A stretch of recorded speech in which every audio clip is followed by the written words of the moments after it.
Ćao ljudi, evo nas na mostu na Adi, idemo tramvajem sada i stići ćemo na stajalištu Đorđa Stanojevića. Ako ne znate, ovo nije obična sedmica, ovo je sedmica Elskog 7L, koja bi 7L bila zamena obične sedmice. Sad, obična sedmica ide preko starog Savskog mosta pa na pokretu. Sedmica 7L ide preko mosta na Adi do bloka 45, ali sada se uspostavila privremena linija 7L1. Zašto? Pa razlog je taj što se radi mostovska konstrukcija nadvožnjaka od železničke stanice Novi Beograd se u ulici antifašističke borbe i tu skreće tramvaj 9. i 7. za blok 45.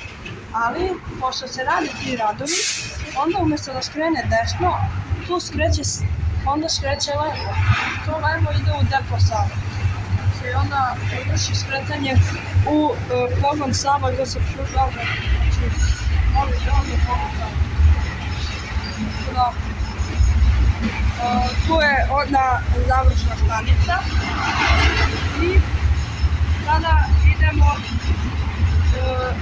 znači izaći ćemo na stajalište Đorđa Stanojevića jer je to pretposlednja stanica i nema potreba da idem baš do depo Save jer depo Sava je već ovako već napravljeno i tu nema da se sedne, tako da verovatno ne zna se kako je tramvaj došao.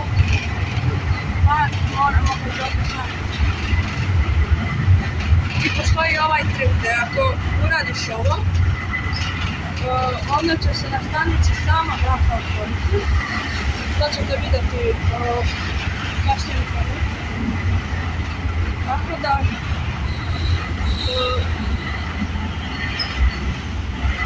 ovo je znači da vi trebate ako razumete. Šalim se, ja malo ne znam šta pričam, ali eno je autobusa toga, tako da možete vidjeti da smo na mostu na Adi. Eno tamo vidi se sve Novi Beograd, to je Novi Beograd, evo dole pas, to je Beogradska autobuska stanica. I sada se približavamo stajalištu. Evo sad, ovdje završuje ta stanica Đorđa Stanojevića, a još dole je krajnja stanica depo Sava. Tako da, evo ga kafe. Možda ćemo se i kafe vratiti. Ako uspemo.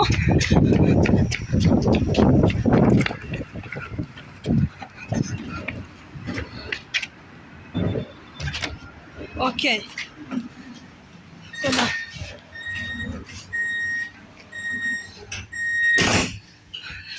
Đorđa Stanojevića. Pogledajte. Evo, sada je 9 Banjica. Nalazimo se u kaf tramvaj trenutno.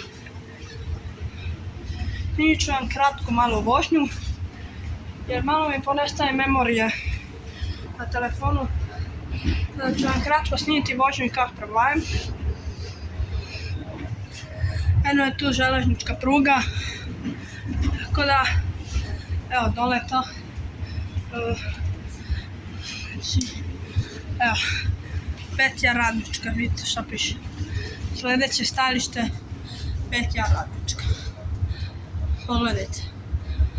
Provozat ćemo se malo, ja ću se vozati do Banjice jer što ne. Dobro, ne baš do Banjice, ali vozat ću se negdje. Donekle bi se vozao, pa bih presedao na 78. Negdje bih se presedao tu. Pa ću vam ja snimiti par šorceva o tome o kaf tramvaju i to. Pa da malo ću vam kratko snimiti vožnju kaf tramvaje. Evo zgrade tamo, Novi Beograd. Evo kako izgleda interijer. Svima vrlo dobro poznat interijer kaf tramvaje. Sedišta su, ne znam koji je ovo materijal, valjda je plastika ili metal neki. Nešto lego. I ovo je metal i ovo. I šipke su naravno metalne jer da bi se držale naravno. Evo kako izgleda, 9 banjica. Nije baš 9, već je 9L koja ide od banjice do depoa Sava. To je 9L1, kako sam malo prepomenuo, gdje bi vršilo skretanje i baš je malo ovaj tramvaj tih, što je super da mogu da pričam lepo.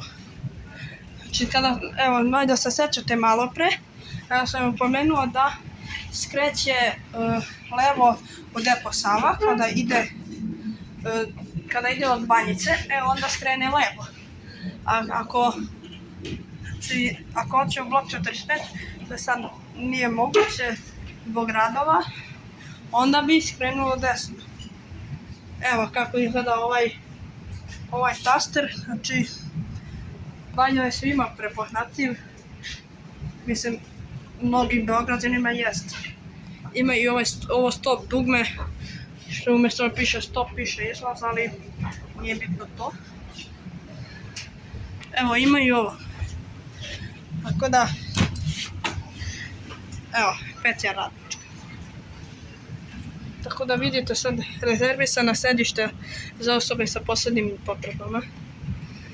I prioritet za invalidska kolica. Zapamtite da obezbedite i ukočite invalidska kolica. To je ukoliko dobro večer za tramvaj.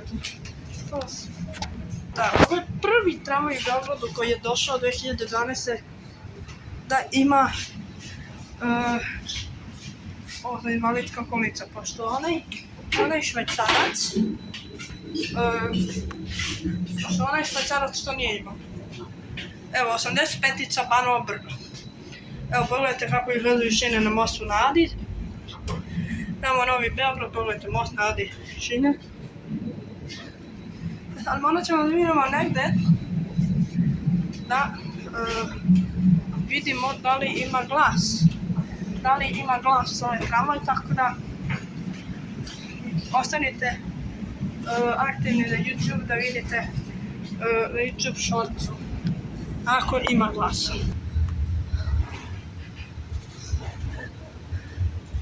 To je 8 stepeni. Super. Petlja radnička.